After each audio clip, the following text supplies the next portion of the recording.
الذین یؤذون رسول اللہ لہم عذاب علیم۔ یہ آیت قطعی آیت ہے سورہ توبہ میں، جو رسول کو اذیت دے گا اس کے لیے دردناک عذاب۔ اللہ جب پکڑتا تو کوئی چھڑا نہیں سکتا۔ پکڑا تھا نا اللہ نے نمرود کو، بدبخت کو، اس نے کہا میں ابراہیم کے رب سے مقابلہ کروں گا۔ ابراہیم علیہ السلام نے کہا یا اللہ ہن پہلے میرے نال مقابلہ تے ہن تنوں چیلنج۔ رب نے فرمایا ابراہیم تو فکر نہ کر، میں کر لینا دا بندوبست۔ نمرود کی ناک میں ایک مچھر کو کہا، مچھر کو علامہ عبدالغفور ہزاروی رحمۃ اللہ علیہ نے جب ان آیات کی تفسیر بیان کی، فرمایا اوے سنو، جس مچھر کی ڈیوٹی لگائی تھی وہ لنگڑا تھا، ایک ٹانگ تھی نہیں اس کی۔ کیا تھا؟ کوئی لنگڑے ادھر آ، یا اللہ حکم، فرمایا جا کے نمرود نک چ وڑ جا، پھر فرمایا مچا دے طوفان ذرا۔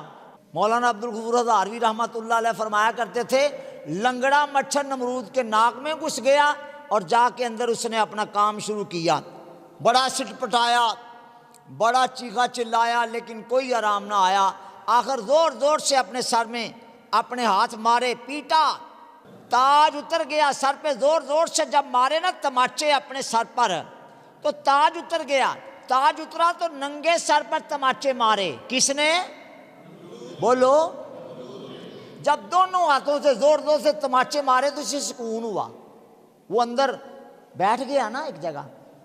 جب اسے سکون ہوا پھر خود تھک گیا مار مار کر، اپنے سر پر خود تماچے مار مار کے تھک گیا۔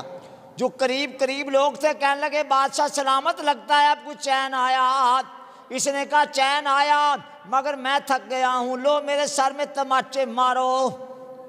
جن کو قریب نہ پھٹکنے دیتا تھا، جن کو دربار میں آنے کا یارہ نہ تھا، جو نمرود کے پاس کھڑے نہ ہو سکتے تھے، جو نمرود کے تخت کے پاس آنے کی جرت نہ کرتے تھے، انہیں لا لا کر تخت پر بٹھایا گیا، باریاں لگا دی گئیں کہ یہ سر میں مارے تھپڑ تو تھک جائے تو دوسرا مارے، حتیٰ کہ مچھر نے تھوڑا سا اور کام تیز کیا تو تھپڑوں سے کام نہ چلا، پھر چھتر پکڑ کر سر میں مارا، چھتر مارا تو سکون آیا، پھر ڈیوٹی لگ گئی اب تو مار، اب تو مار، سر بھی اپنا، جوتا بھی اپنا، مارنے والے بھی اپنے۔ الذین یؤذون رسول اللہ لہم عذاب علیم۔ کوئی جوتا مار کے جائے تو صحیح، بھاگے گا کہاں، جائے گا کہاں؟ وہ تو جوتا ماریا میرے افسر نو، میرے سرکار نو، میرے سربراہ نو چھترول کرنے کی ڈیوٹی لگا دی۔ چل بھائی تو پھڑ چھتر، تو تھک جائے تو پھڑ۔ چھتر بھی اپنا، سر بھی نمرود کا اپنا، اور مارنے والا نوکر بھی اپنا، اور خزانے سے تنخواہ بھی دو۔ اللہ اللہم محفظنا من کل بلاء الدنیا وعذاب الآخرہ۔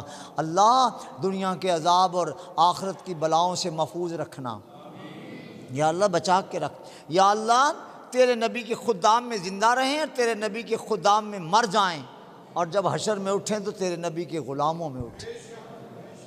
ہمیں فرشتے کہہ کہہ کے لائیں چل غلام مصطفیٰ چل، چل غلام رسول چل، چل غلام محمد چل۔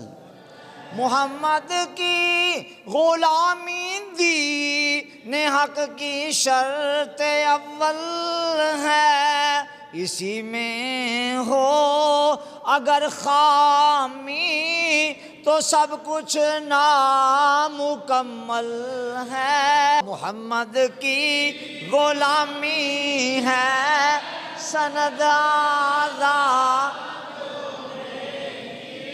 خدا کے دامن توحید میں آباد ہونے